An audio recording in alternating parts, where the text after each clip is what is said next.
Hey you guys, it's me, it's Nita, and I'm back for another TV recap. Y'all, I'm so mad. I'm gonna run through this because I already filmed a 40-minute video of Braxton Family Values, and when I clicked done, it would not save because it said I need to free up some space on my device.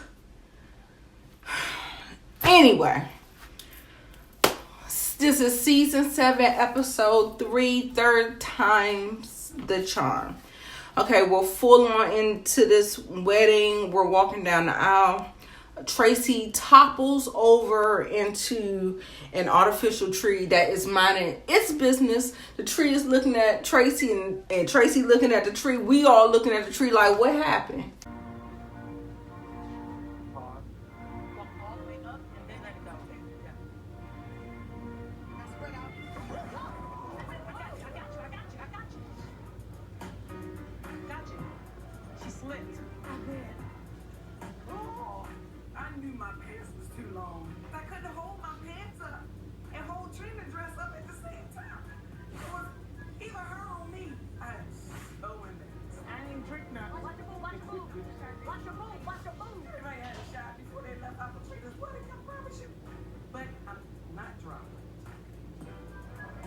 And Tracy keeps talking about she wasn't drunk. Tawanda caught. So her dad is walking her down the aisle for the first time, and I think this is her third wedding. So there's that. Judge Maybelline is the officiant. Her hair looks a mess. That's what I have written down here. Trina says that Vaughn is looking at her so lovingly, and you know she's totally in love with him. However, I don't get the in love vibe with him. Like, he gives me, he almost was forced into it. Y'all let me know how y'all feel about it. Do you feel like, I don't feel like they were on the same train or the same whatever with this whole engagement and wedding or whatever. Furthermore, Vaughn seems to have some issues with the vows. That's what I have written here. I think Judge Maybelline says you have to always express your feelings. You never lie down angry. You have to be mindful of her family. And he was like, wait, what? He was looking real crazy. Like, I was looking crazy. He was looking crazy. I was like, okay. And Trina didn't have all those types of vows. Even though he went on here and said them, they was looking a little reluctant to me. Trina vows was solid. Like I told you, that girl is in love with that man. And girl, your man should be more in love with you than you are with him. That's how I feel. Baby, when I tell you they was not messing with David Olefo, or whatever his name is, Tamar man, they cut him all the way out. Nothing, baby. They cut his face out from the top, like she was in the frame, he was behind her, cut all the way, and they blurred his face out completely in the wedding footage. Okay, so then Judge Maybelline said, y'all been down this road before. Let this be the last time. I said, holla. And I think he had 4 wives, and this is her third. So, Mommy said Trina looks so happy. She said the world could have collapsed around her and Trina would have been none the wiser. She wouldn't have known nothing, because that, when I tell you that girl was happy, she was over the moon happy, and that's how it should be. That's what Mommy says. Tracy is having issues with everyone. I see the meltdown coming. I mean, it's coming. It's boiling. Just like Daddy said, like a teapot simmering. About to go crazy. So she's been drinking. I see it all escalating very quickly and by herself, nonetheless. Daddy goes and sings Unforgettable by Nat King Cole to Trina. It was so sweet. He didn't care that he couldn't sing. It was his gesture for Trina. And I think Daddy tried to get Tracy to help him. Now, mind you, everybody was already laughing at Daddy, right? Right. So Tracy gets up there to try to help Daddy, and basically the laughter continues. So they get through the song. Everybody was very lighthearted. It wasn't to be taken seriously. Then Olivia goes up to Tracy and tells Tracy that the sisters was laughing at her, which they were not. So immediately, Tracy reminds me of that person who I wish a motherfucker would. She reminds me of one of them people, like, give me a reason. All I need is a reason, and I'm going to. That's what Tracy gives. So even though she don't know this to be true or whatever, she heard all of this stuff, she starts to feel away. The next thing you know, she was like, she don't want to be respected and all this other stuff. And she goes back into Trina's dressing area. Then Tamar goes back there. Why? I don't know. Then everybody else starts to go back there because it just started to escalate. You could hear it and hear and hear. So next thing you know, everybody is herding all back to the dressing room. Then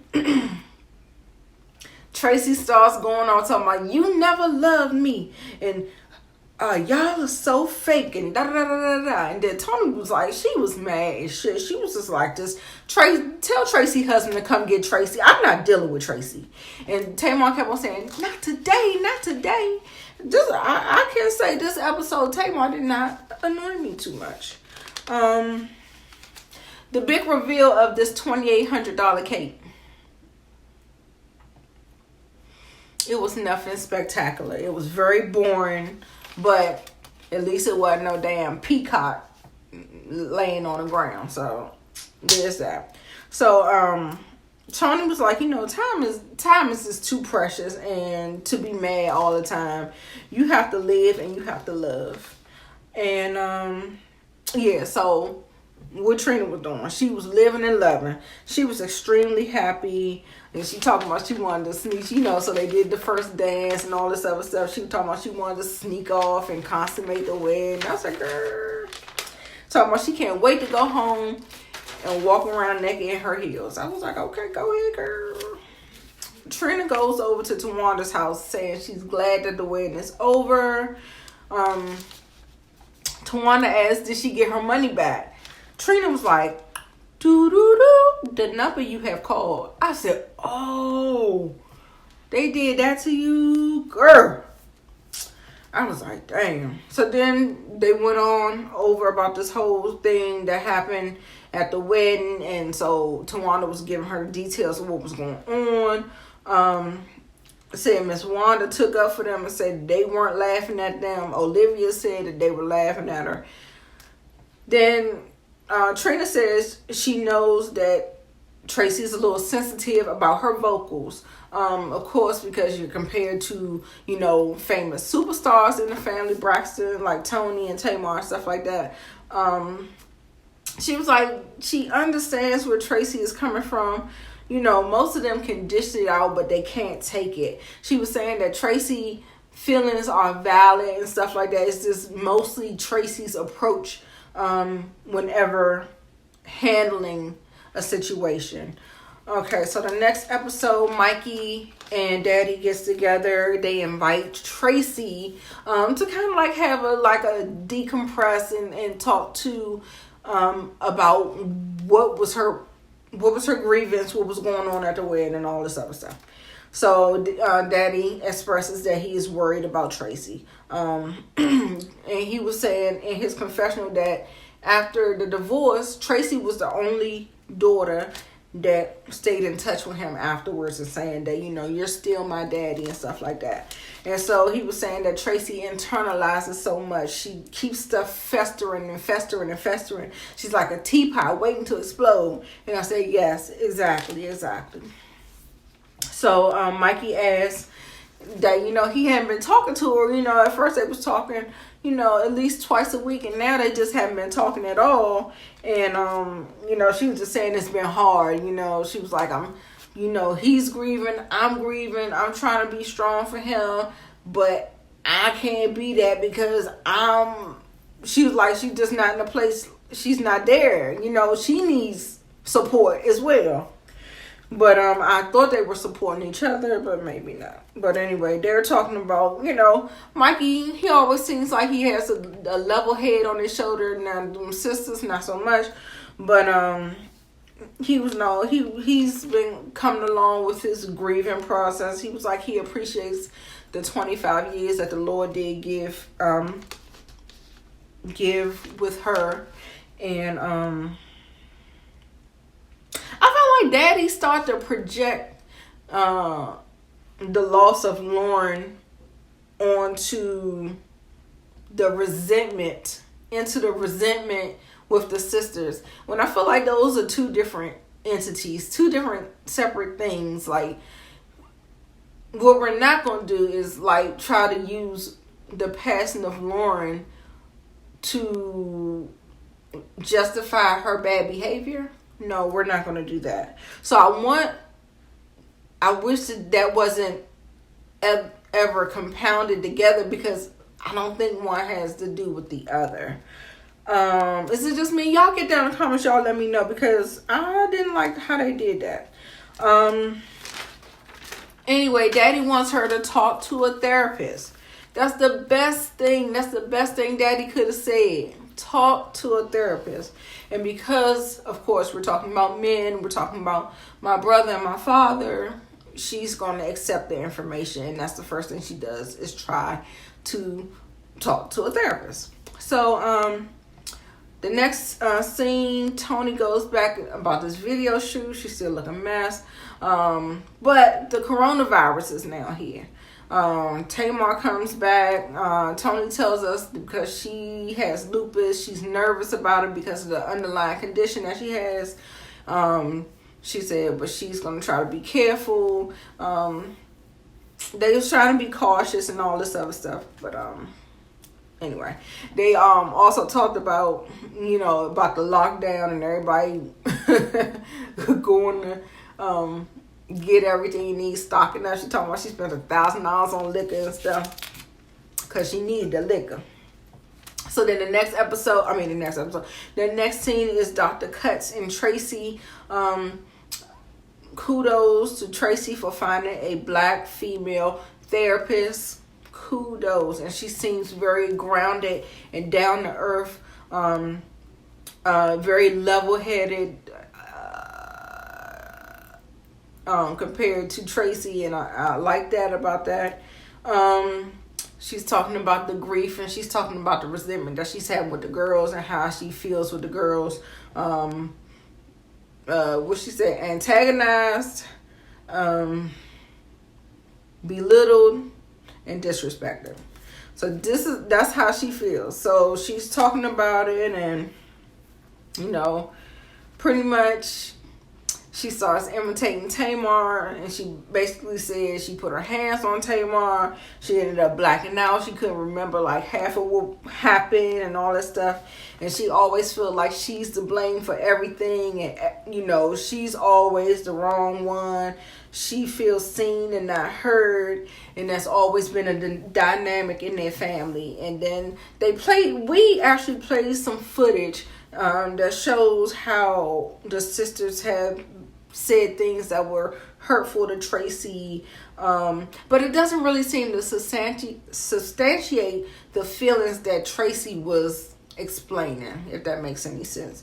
So, you know, she goes into this whole thing about Lauren, and she said she was the closest female support system that she has in her family, and she doesn't have that support anymore, and that she is terrified of the reality that she will never see her again. And she breaks down and she goes into this like hyperventilating type thing going on, this breakdown.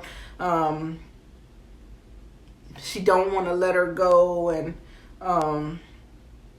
Dr. Cuss was like, let's take a break. We could take a break.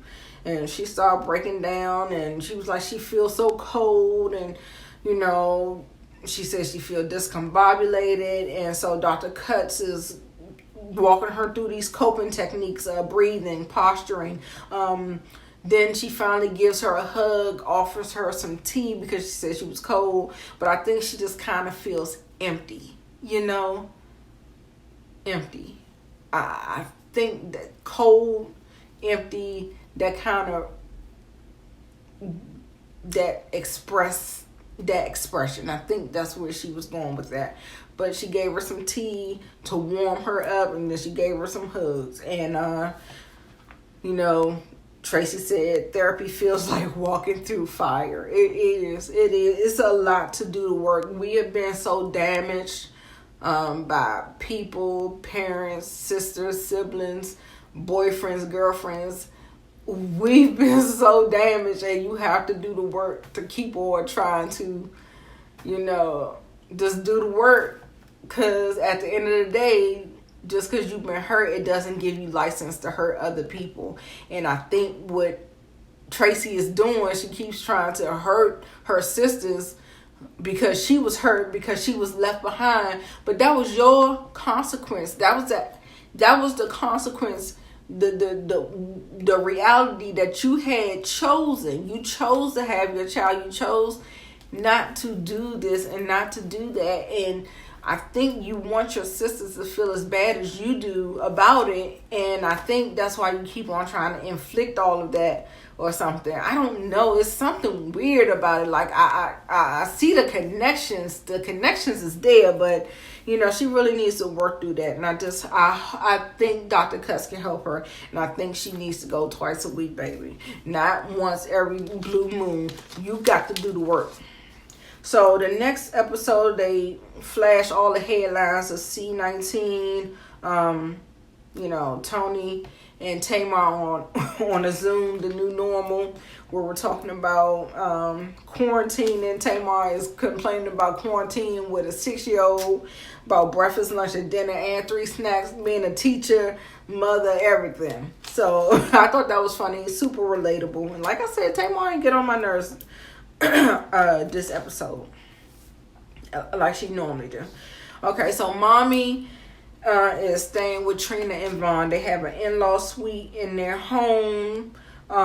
So Trina is still talking about, I'm very newly married. So girl, she trying to have this sin-free sex. That's what she trying to have. So she was like, mommy cooks this huge breakfast. I mean, when I tell you that spread, you would think it was more than 3 people in the house. It was a huge spread. And Vaughn loves mommy's cooking. He like, I feel like I'm getting the best of both worlds. You got Miss Trina up in the bedroom doing the acrobatics, and then you got mommy downstairs cooking it clear. Sound like a plan to me. So, Mikey and Tony are on a Zoom talking. Tracy is upset. Tony is upset. She said she needed to take a break. She didn't even want to talk to her. I was like, wow, Tony was really, really mad. And I did catch that. She was just like this, I don't want to talk to Tracy or something. Like, she was just like very dismissive of her. Like, Kevin, get your wife because I'm not dealing with her. I was like, hey. So Mikey was very, very neutral. He didn't come back and say nothing that Tracy said verbatim. He didn't put no extra stank on it like women do. He was very, very kumbaya.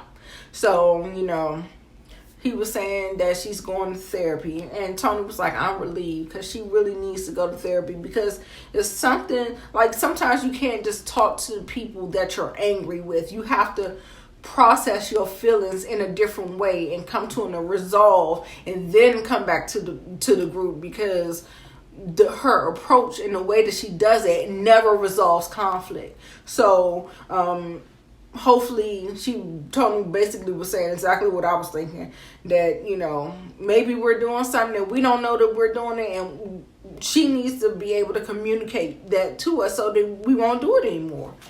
And so, you know, they was talking about Lauren again, and, you know, all of that stuff, and, you know, yeah. But at the end of the day, Tony seemed a little dismissive, like she couldn't be bothered with it, and like, oh well, bye. She was like, all right, Mikey, all right, bye bye. I was like, oh, okay. Okay, so the next scene we have Tracy quarantine her house. What does her house look like during the quarantine? Her and Kevin talking about him being on the being a first responder on the front line. How he's walking around with hazmat suits and talking about how serious it is, and, you know, what was their protocol. You want to take off the clothes before you come back in the house and all this. So that was cute. Also, they touched on a little bit of she's okay not talking to her sister. She didn't talk to her sisters, and I just have to be worried about my family. So when she says her family, not saying her sisters, she's saying her husband, her child, her grandchildren, and that knit of a family. That's who she's talking about as family or whatever. So I thought that was interesting or whatever. So the next, Tony is in a confessional talking about 2020 has been a year like no other. My family has gone through a lot. She was like, the pandemic seems like God, the universe is telling everybody to take a pause.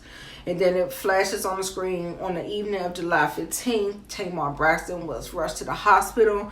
Tony says she's kind of recanting her situation of it. Everybody's doing a recanting of how they felt when they got the information and, you know, what they want to say on it. So I'll run through a couple of them. Tony was just like, she was saying that Vince called her pretty much kind of crying, and not crying, but, you know, men don't really cry like that or whatever, saying that Tamar was in the hospital and she tried to kill herself. Mommy was saying that she knew that Tamar was going through some issues, but she never thought that she got to the point where she felt hopeless and she didn't have any hope and she wanted to end it all. Mommy was saying that she didn't care nothing about no corona. She said she hopped on the first thing that was smoking to go see about her baby. Tawana said when she heard, she was stunned and she was really, really numb. Trina said that she knew that Tamar had some stressors that was going on, some emotional angst going on. But she was saying every time, she said when people are saying things over and over again, to be mindful, and that she just, all she wants is peace for her sister, peace, wellness, and love for her sister. Daddy said he was terrified when he heard the news. He was like, he had so many questions, didn't really know. Tony went straight to the hospital. She said she went through all these emotions where she felt guilty and she felt angry, and she was just saying, you know, she was just trying to rationalize what she was hearing and process what she was hearing. And she was saying it's not her story to tell, but she do want other people to know if they feel hopeless and stuff like that, that, you know, there are other ways to get the help that you need. And Tracy said that she had no idea that Tamar was struggling like this, and basically it kind of went off like that with the suicide prevention hotline. Yeah, so that was the episode. And sorry I had to run through it so fast because I was annoyed after filming a 30-minute video and it wouldn't save. So that is my recap. I really hope Tracy gets the help that she needs on a consistent and constant basis. Yeah, it was a really, really good episode. The episode ran over the hour. It was like an hour and 9 minutes. They really crammed a lot in there. and it was a really good episode. I give it an A. And I'll see you guys next week. You make sure you get down in the comments and let the diva know you were here.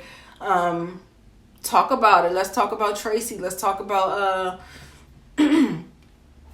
Tracy, and let's talk about Tamar. Let's talk about them. We can get down there. Y'all have any kinds of suicide stories, thoughts, family that dealt with mental depression and thoughts of suicide. I'm gonna be honest, I've been one of those people, so I do have a story to tell. So if you want to get down in the comments and we can talk about it, we can do that. But otherwise, I'll see you in the next video. Bye.